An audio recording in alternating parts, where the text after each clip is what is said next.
ठिकाणी 21 तारखेला मी इलेक्शनसाठी फिरत होती, सगळ्या वार्डात जात होती, त्यावेळेस मला विजयनगरमध्ये गंगाधरे भेटले आणि त्या लोकांनी गंगाधरे स्वतः उमेदवार बीजेपीचा मला काय म्हणतो सगळ्यांसमोर, नविता तुला जेवढी मतं पडतायत ती माझ्यामध्ये ऍड होत आहेत, हे त्याने खुले आम सगळ्यांसमोर विजयनगरमध्ये बोलला। 12 वाजता त्यांचा विभागाध्यक्ष मनीष तिवारी फटाके वाजवतो आणि आमच्या एका कार्यकर्त्याला सांगतो तुमचा हा उमेदवार 4 नंबरवर आहे, तुमचा हा उमेदवार 5 नंबर आहे। 6च्या 6 सीटांचे तो बरोबर क्रमांक सांगतोय। त्यांनी जे चिटिंग केलेले त्या चिटिंगचं ते एवढं ठामून बोलतायत की अरे आम्ही जिंकलो।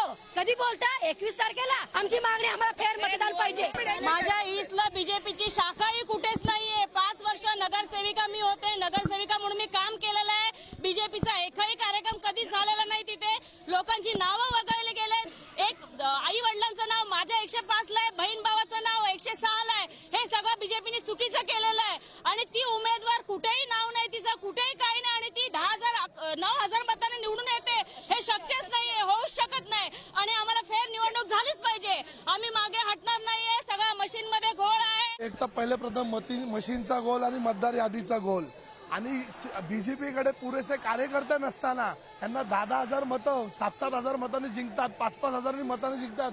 टेबल लावायला कार्यकर्ते नाही त्यांच्याकडे। 34 बूथ असताना टेबल लागले नाही। आमचे सर्व पक्ष मुलुंडला एकत्र झालेले आहेत। जर फेर मतदान नाही झालं तर मुलुंड बंदचा आम्ही हाक देणार आहेत आणि एकही बीजेपीचे नगरसेवक सर्व पक्ष मिळून वार्डात फिरून देणार नाही। मुलुंडला जिथपासून फेर मतदान होत नाही एकही नगरसेवकांना त्यांना फिरून देणार नाही।